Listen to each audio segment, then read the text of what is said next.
My wife, my daughter, they've been my everything.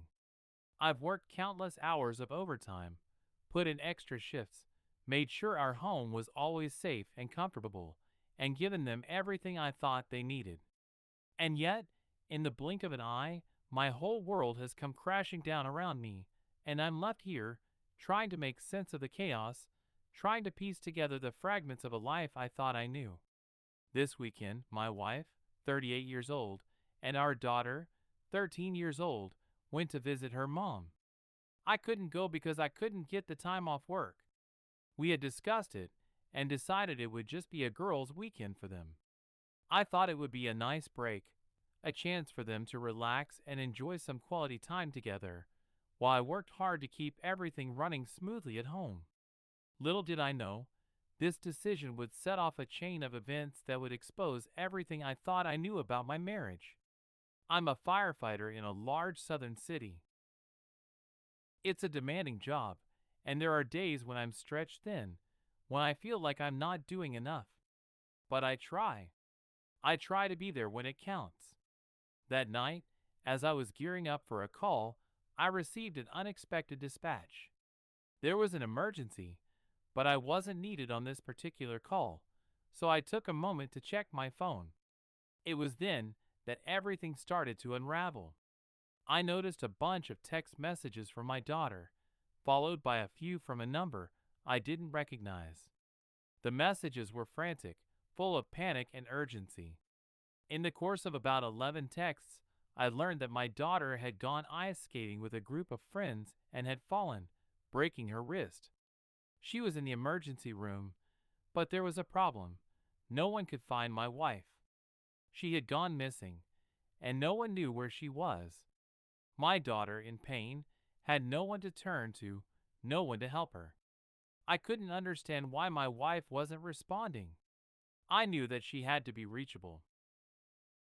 We always kept our locations shared with each other, especially because of my job. So I pulled up the location tracker, expecting to see her at some nearby restaurant or a store. But instead, the address led me to a hotel. A fucking hotel. My heart sank. I didn't know what to make of it. Why was she there? Why wasn't she answering the phone? I called her immediately, but it went straight to voicemail. She had no excuse. She had left our daughter in the emergency room, alone, hurt, while she was off somewhere with someone else. I didn't know what to think. I tried to stay calm, tried to focus on my daughter and make sure she was okay. She had called me earlier to let me know she was in pain, but it wasn't until these texts came through that I truly realized how bad the situation was. I couldn't understand what had happened. My wife had always been dependable, always there when I needed her. But now, it seemed like she had completely abandoned us. The number I didn't recognize belonged to a friend of my wife's, someone I'd never met. This woman had gone to the emergency room to sit with my daughter to help her. I could hear the hesitation in her voice when I called her. She didn't want to tell me the truth. She didn't want to be the one to break it to me. But after a lot of hemming and hawing, she admitted it. My wife had gone out to dinner with some random guy. A stranger. I didn't know how to process it. My wife, who had always been so devoted to our family, to our daughter, had gone out with someone else while our child was in the hospital. While I was working, putting in the hours to make sure everything was okay, she had made a decision that tore everything apart. The betrayal felt like a punch to the gut. It was almost 10 p.m. when I first found out, and now it was nearly 4 hours later. My wife still hadn't answered my texts, but she had finally called our daughter. Apparently, she had given the hospital all the necessary information for treatment. The wrist had been set in a cast, and a referral to an orthopedist had been made for when we got home. The friend of my wife had taken our daughter back to her grandmother's house, and I was left to sit with the mess that was now my life. Then came the final text, the one that shattered everything. The friend texted me, apologizing for how I had found out about the affair. She said she was sorry that it had to be this way, but that the affair had been going on for a while. Every time my wife went away without me, I was stunned. How had I not seen it? How had I been so blind to the truth, to the signs that something was terribly wrong? I thought I knew my wife. I thought I knew her heart, her mind, her values. But now, I was left to confront the painful truth that I didn't know her at all. I tried to wrap my mind around it, but it didn't make sense. I had worked tirelessly to provide for our family, to give them everything I thought they needed. I had taken on countless hours of overtime to pay off our house, to take us on nice vacations, to send our daughter to the most expensive private school in the city. I had done all of it because I thought it was what they wanted, what they deserved. But now, it seemed like everything I had worked for, everything I had sacrificed, had been a waste. The thought that my wife had been seeing someone else during the times I had been working was too much to bear.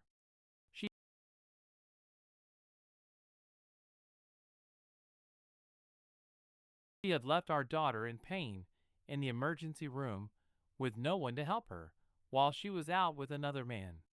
It felt like a betrayal on a scale I could never have imagined. I wasn't just hurt. I was angry, furious. I felt like a fool.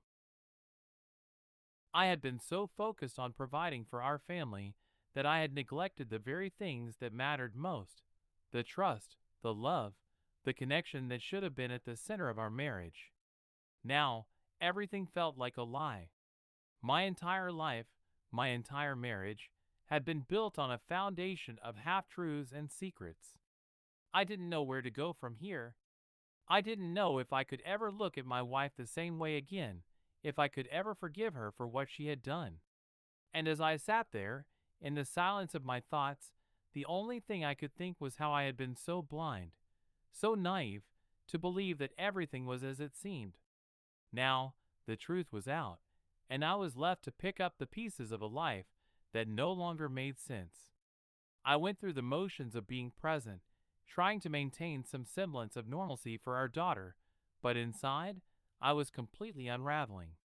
Every glance at my wife, every interaction felt like an emotional battlefield. I kept waiting for her to come clean, to admit what I already knew, but she never did. She acted as if nothing had happened, as if I wasn't piecing together the broken shards of our life. I don't think I've ever felt more alone in my life than I did during those days.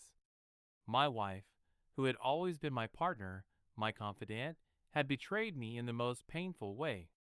She had gone out of her way to conceal her affair, to hide her actions, all while pretending everything was fine at home. The more I thought about it, the more angry I became. The anger wasn't just for what she had done, but for how she treated me in the process. She didn't even have the decency to be upfront with me, to be honest about her feelings or her actions. She lied, she hid, and I was left to watch our family crumble from the inside out. The affair wasn't some one-time mistake. No, it had been going on for a while.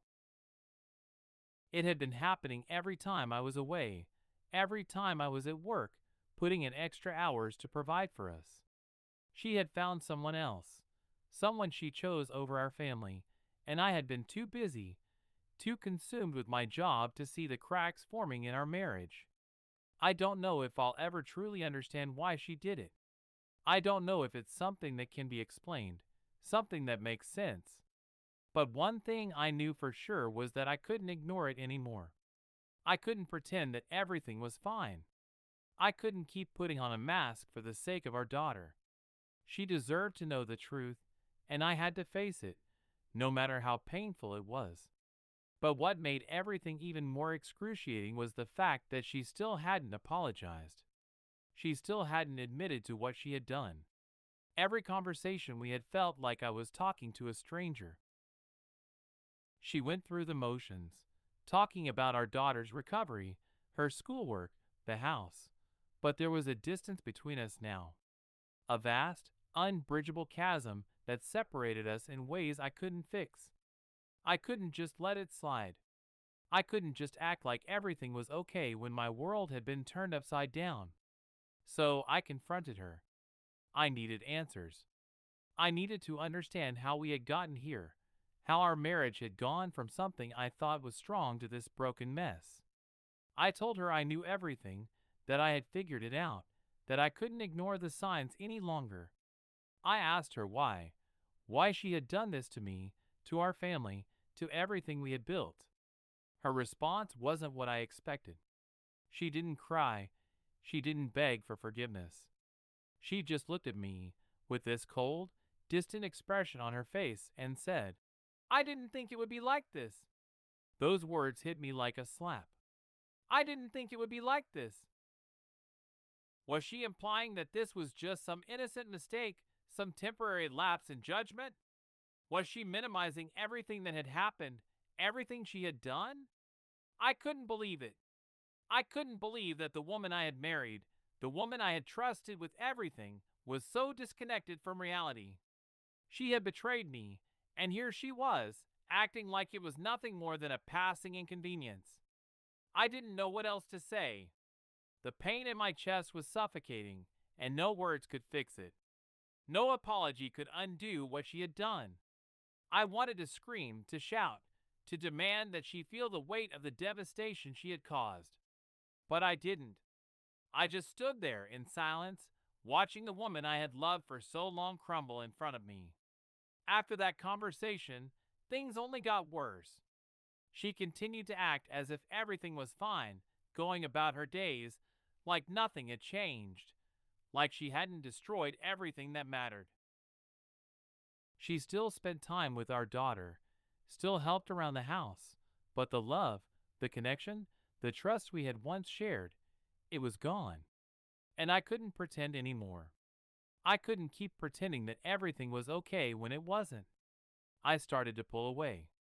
I couldn't stay in the same house, sharing a life with someone who had so easily discarded me, who had so callously betrayed everything we had.